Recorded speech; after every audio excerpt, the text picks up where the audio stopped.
This is Pet Life Radio. Let's talk pets. Rappaport to the rescue with Jill Rappaport.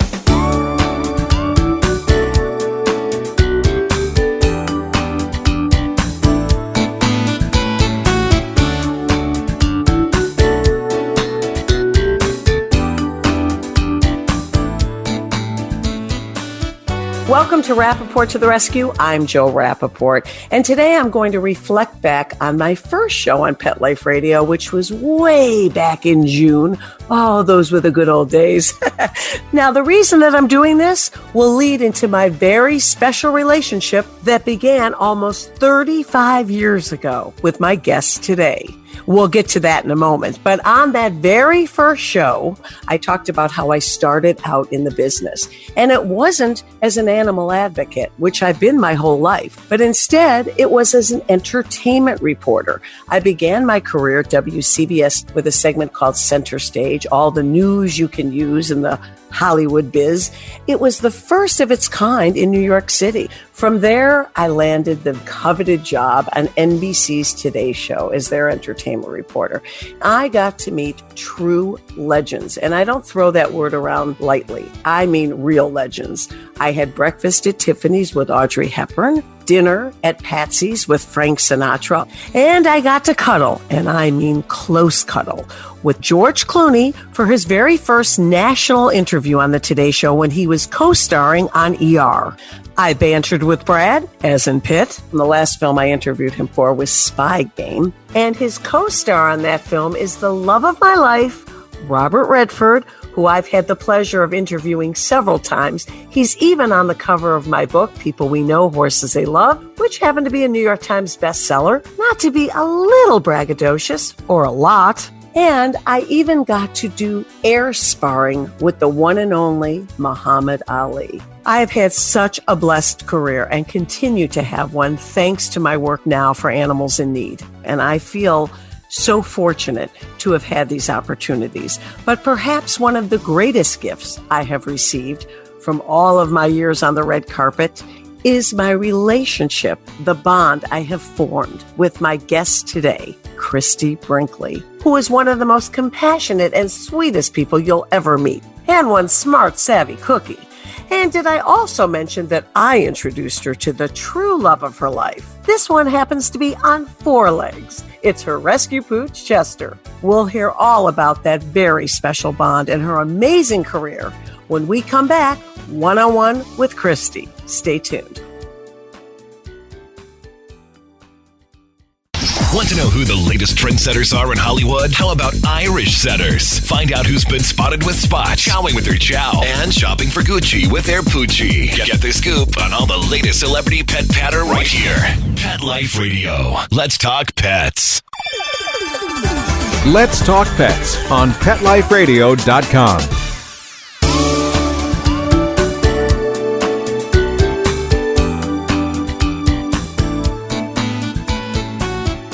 Welcome back to Rappaport to the Rescue. I'm Jill Rappaport, and as you heard in the beginning of the show, my very special guest today happens to be one of my closest friends, and what an incredible career this woman has. She has been in the beauty industry over 45 years, even though she doesn't look a day over 35.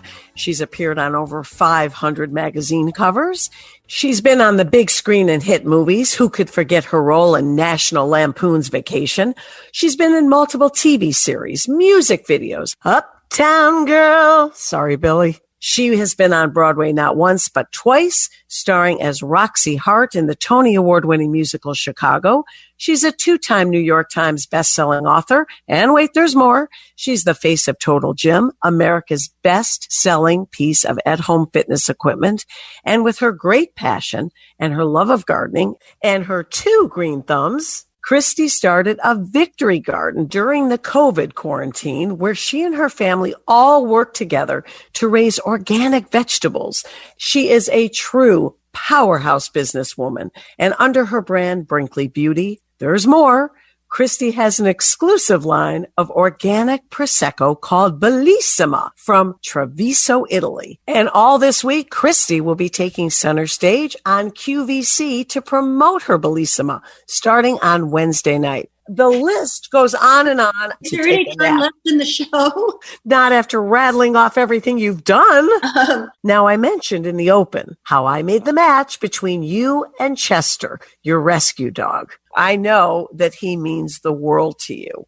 Actually, you found him during my last divorce, and he was meant to be for Sailor. Right. And she really needed a little puppy in her life. So he came in looking like, I thought, we have to name him Bond, James Bond, because he came in with a red turtleneck sweater on.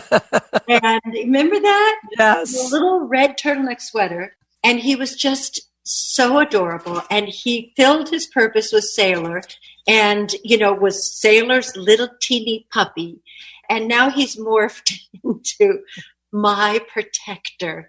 He is the most faithful, loyal, and he takes his job very seriously. He really believes he is on this planet to protect me and be there for me. And I got to tell you, every single time I come out of the bathroom, I open up the bathroom door, like after I've had my shower, and he's sitting there with his back to the bathroom door in a little position, like on alert. And he turns around and gives me the sweetest little look like, okay, good, you're okay. and it just touches my heart every single time.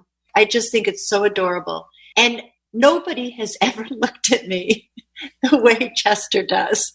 Oh, I find that hard to believe. He gives me these looks. And in fact, it was funny when he first got here, he'd be bouncing along, walking along beside me, and he never looked where he was going. He always kept his eyes on me. And I'd say, Chester, watch where you're going. One point he walked right into a wall. I was like, oh, Chester. But I can't tell you, he's the most loving, sweet, amazing little puppy. And, he used to be part of a pair. It was Chester and Maple. Right. And, and then Maple passed away, and Chester now thinks that he has to love us for the both of them. And he's the master of the house. He is. He senses everything. He knows, like, if somebody's sad, he goes right into their lap and curls up, and he's always in the thick of everything, always in the middle of everything. He's just the best puppy you could ever imagine. And especially now, going through this horrific time in quarantine, how has he helped you get through this? He's an entertainment center, he's Chester the court jester. Sometimes he just does things that keeps us laughing. I think he's kind of in heaven with everybody here all the time. This is probably his happiest time because we're always here, Right. You're usually on the road. You're always traveling, doing something. And now he's got mommy all to himself. He always knows when the suitcases come out. I see him. You know how they suddenly look like smaller? They look like they're sort of matted down. And he looks at the suitcases. He looks at me, and he does everything to make sure that he's going to go with me and the suitcases. And as often as I can, I do bring him with me. But there are those times that he has to wait at home. So yes, you're so sweet. You initially saved him from a fate that Lord only knows what would have happened to this precious little puppy. Even though he was adorable and he was a puppy, he was abandoned. He didn't have a home.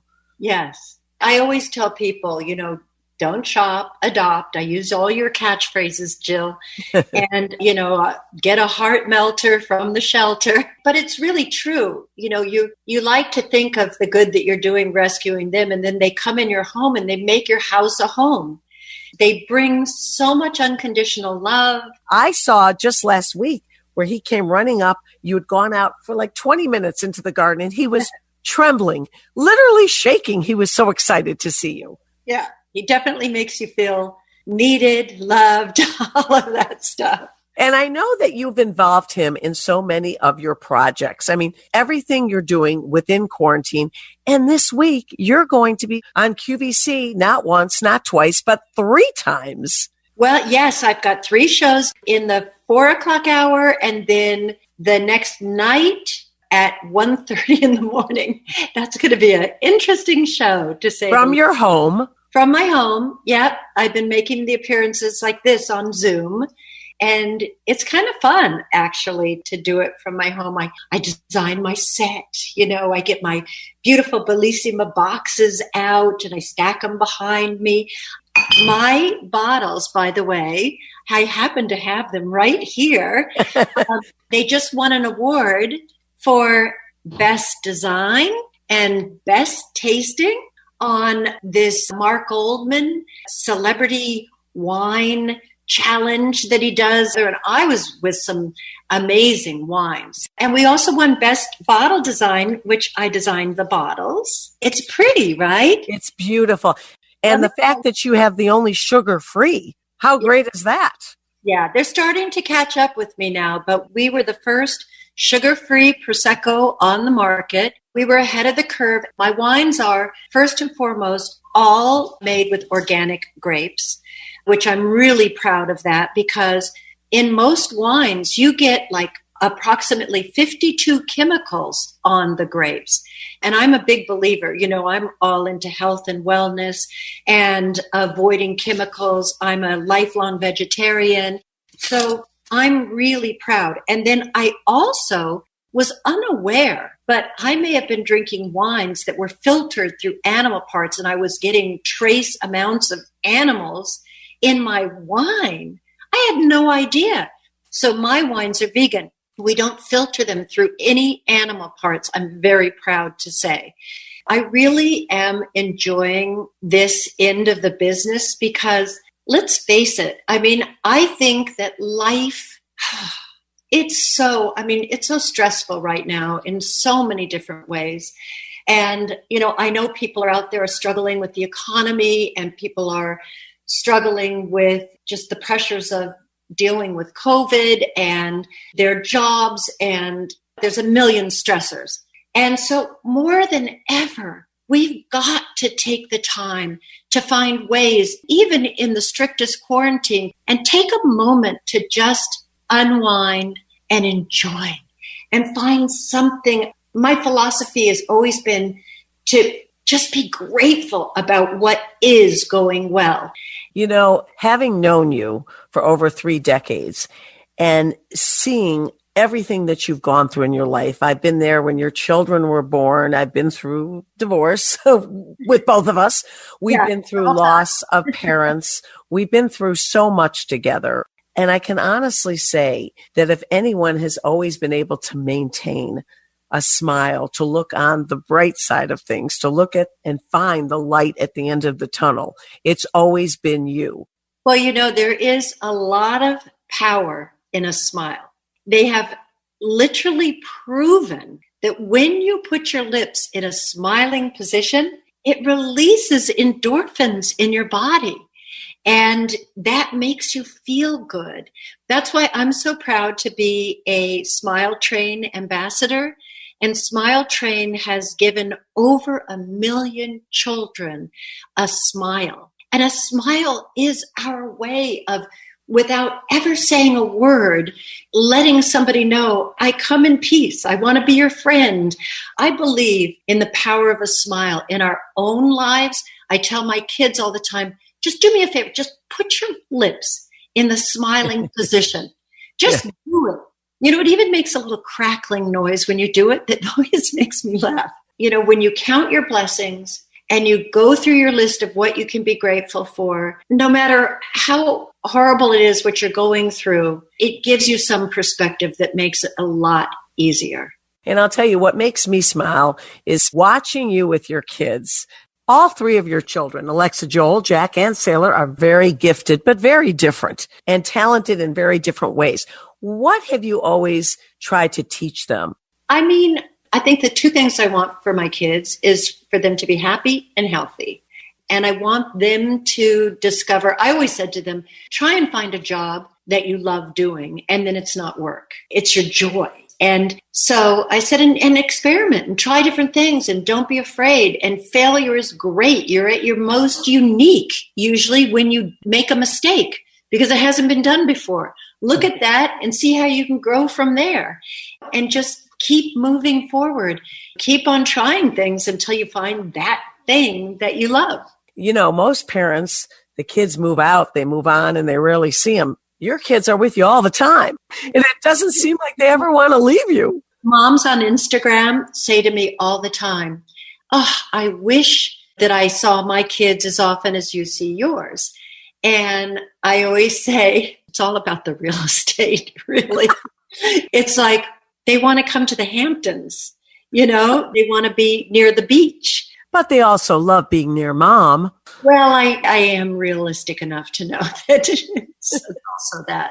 But I feel so lucky. I remember when Sailor was getting ready to go to college in New York City, even though it was just New York City, it was like the whole thing, like, okay, I'm going to miss you. But she was back that weekend with like 8 new friends. It was really funny too, because we did the whole moving out thing on Instagram and all the packing and loading her into the apartment and then farewell, bye, I'm going to miss you. 2 weeks later, hello. It was like 3 days later. I think they had a half a week. And in she comes with like 5 new friends, all to stay the weekend. And it's never let up, and I thought I was an empty nester for 3 days. And when I talk to her friends, they all say the same thing. No one calls you Miss Brinkley. You're one of the gang. They call you Christie. You're definitely the coolest mom. That must make you feel so good because it's the place people want to be. Yeah, everybody wants to, right? Right now, I'm in quarantine with my 3 kids and their significant others. And I love it. And your significant other, your dog Chester. Yeah. And it's so wonderful. It's been amazing. We cooked together. I had this vision. I came out here, I think it was like sometime in February. I came out here to be in quarantine, and I have this hill in my garden that I had tried to garden once, but all the plants tipped over because it was too steep. Right. I said, I'm going to terrace this hill. I'm going to make a victory garden because if we're going into quarantine and this thing, like reading about the other pandemics in the world, I thought, people will be out of work. People will need food. The food pantries will need food. I'm going to grow a victory garden for the food pantries. And so we got out there, we rented a tractor. Jack got on that tractor. At one point, he was going steep, and it catapulted him out over it. Another time, it sort of rolled over, and then we got rid of the tractor, and then we did a lot by hand. We've got chickens now. We've got our own eggs. It has been such a great family, just project that feels so good, and that's been a great thing to do together. Yeah, during such a horrific time, you've turned it into such a positive bonding experience for you and your family. Well, I always recommend if you have problems, you forget your problem the second you start helping someone else. And right now, since we can't physically help someone else, because of the distance, being able to grow plants and see that progress, actually see the seed or the bulb start to blossom and grow. It's so empowering and it just makes you feel so good. So I had visions of, my old red truck. I had visions of loading my whole flatbed full of vegetables and stuff and bringing it to the food pantry. I was only able to bring baskets of stuff and bring it to the pantry. And it really made me feel good to know that we were able to, just deliver fresh organic produce. Really great. You really are in euphoria when you are knee deep in the dirt. This is my nightmare and it's your heaven, but you're knee deep in dirt. You've got a hoe. And I mean that as a tool and you're just planting away. Nature. Anytime I'm in nature, it is like, I feel like this magical enchantment pass over me, whether it's down at the shoreline or I love diving underwater. I love snorkeling and I just am underneath there just like, wow, this is amazing. I'm flying.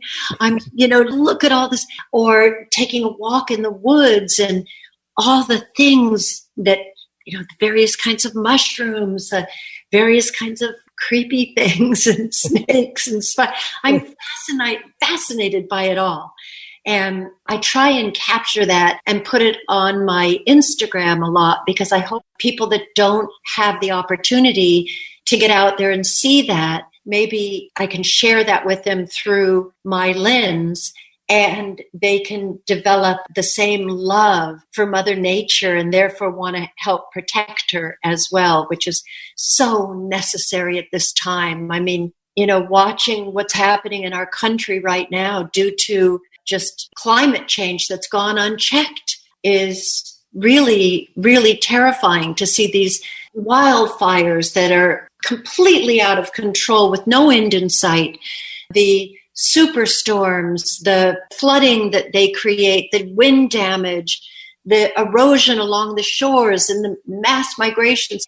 Right here in Long Island, we see the erosion on our beaches, and we've got to take this. And hey, coronavirus, over 20 years ago, when the Department of Defense did the first major study on climate change, they called it. They said we're going to be seeing these crazy global pandemics and infestations of beetles in trees, deforesting places where we need the forest to eat up the carbon.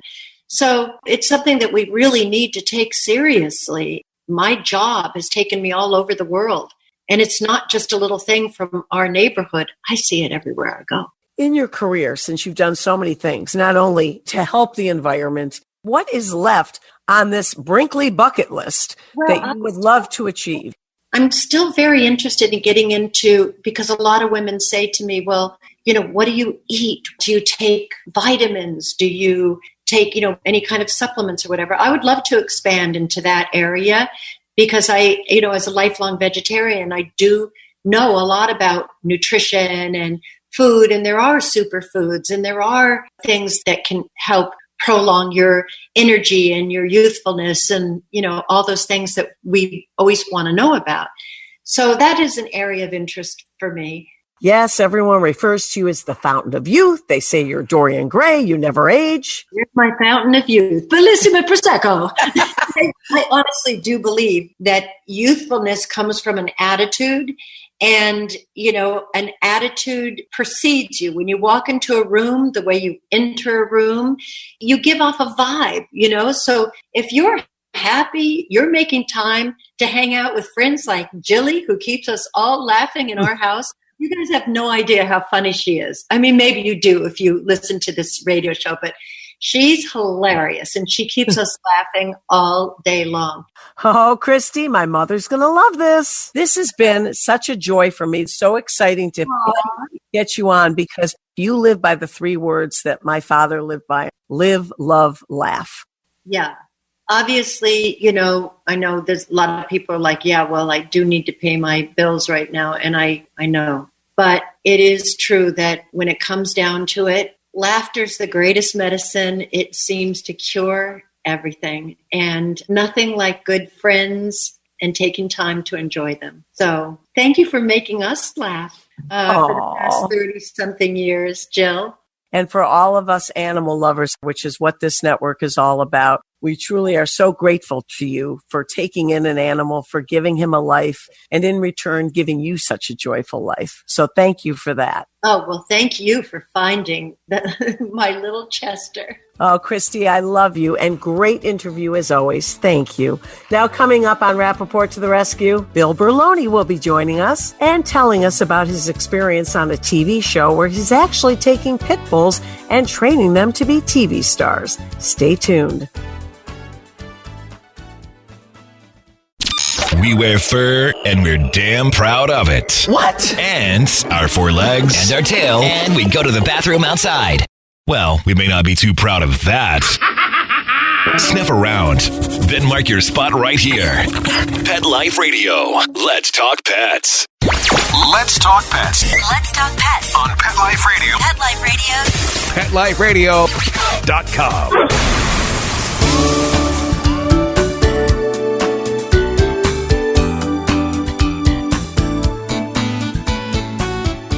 Welcome back to Rappaport to the Rescue. I am joined now by Bill Berloni. And Bill, what a coincidence. I just turned my riding ring again into a drive-in movie theater. This time for Stars, Power Book 2, Ghost. 50 Cent was here. Christie Brinkley, who was just our guest. What a great interview she was. Her daughter, Alexa. We had incredible people here. And I call you and I'm filling you in on all the glam. And what do you tell me? You're on the set of the show, training dogs. That's correct, Jill. Our worlds collide so often, but it's so interesting that, yes, we both have a connection, again, with animals in show business. I've been working on Power since 2014, and I've worked on not only the Ghost spinoff, but I've also worked on the next one, Raising Kanan. A really great show to work on. Because we're living in these very stressful times, you didn't think you were going to go back to work on a set.